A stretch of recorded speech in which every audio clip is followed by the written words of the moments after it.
eintanzen. Ja, ja. Ich tanze noch.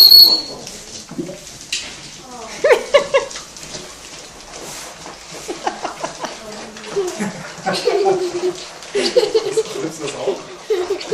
Ja, ich nehme es gerade auf.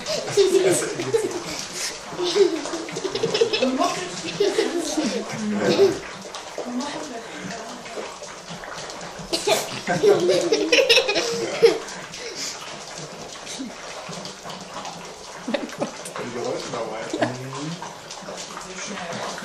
Wir kriegen am Tag 1,6 Kilo Trockenfutter, also 200 Gramm pro Person.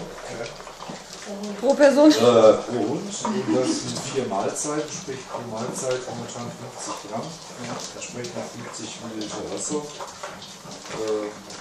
Zwischendurch, wenn wir draußen sind, wird noch so noch Wasser gereicht. Wenn ich jetzt sonst mache ich das Ding mit Wasser voll.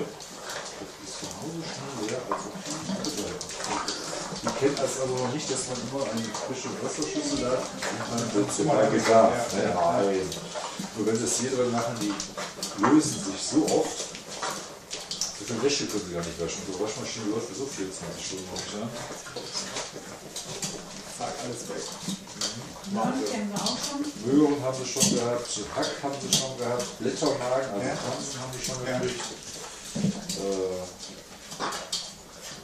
Und die erste wird sich gleich direkt wieder lösen. Ja. Ja.